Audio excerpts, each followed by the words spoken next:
Sebenarnya baik Ishak maupun Ismail, dua-duanya itu adalah tokoh yang protagonis bukan antagonis. Tapi kemudian gara-gara ada pertikaian perselisihan siapa yang dikorbankan, maka kemudian orang Kristen menjadi anti kepada Ismail.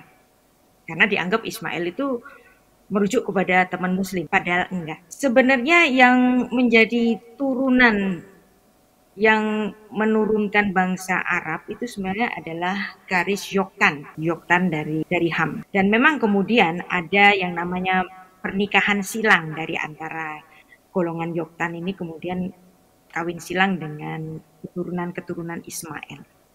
Tapi sebenarnya kalau kita melihat Ismail sendiri itu nggak ada kata-kata buruk kepada Ismail. Mungkin ada kata buruk di Alkitab terjemahan bahasa Indonesia yang mengatakan Ismail adalah keledai liar.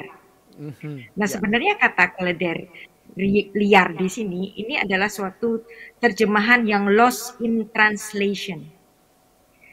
Kata keledai dikasih liar itu maksudnya keledai yang bebas, yang tidak diperhamba. Jadi dia keledai yang hidup di alam bebas, namanya keledai liar. Nah, kemudian kata keledai liar ini diartikan negatif dan kemudian dia bertikai dengan saudara-saudaranya.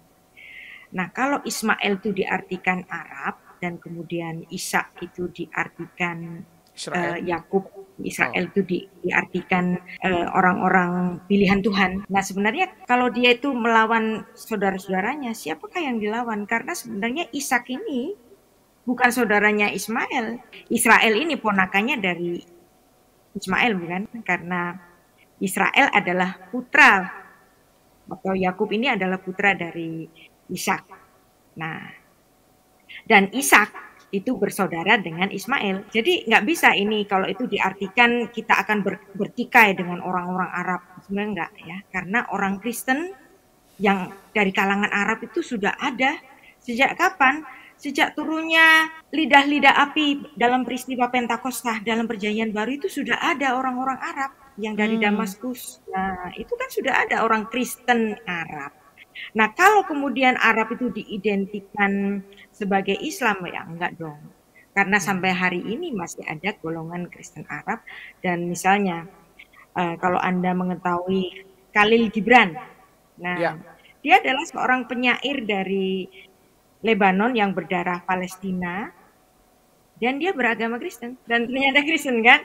Nah, artinya di sini, walaupun dia menggunakan kata Allah gitu kan, tetapi dia seorang Kristen Arab, dan Kristen Arab itu sudah ada pada abad pertama Masehi, sedangkan Muslim itu baru muncul pada abad ke-7 Masehi. Tahun nah, 700 kalau diartikan seandainya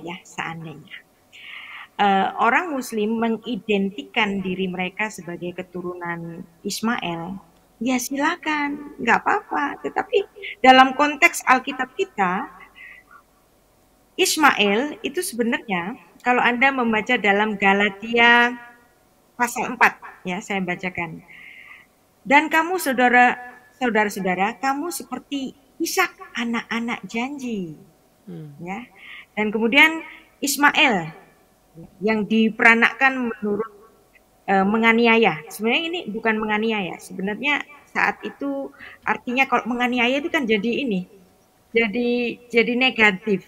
Saya pikir itu sangat negatif kata-kata itu, dan kita harus melihat konteksnya. Dan kalau kita melihat membaca Galatia pasal 4 secara khusus, itu nanti ditunjukkan bahwa Israel itu adalah apa yang digambarkan dari Ismail itu justru.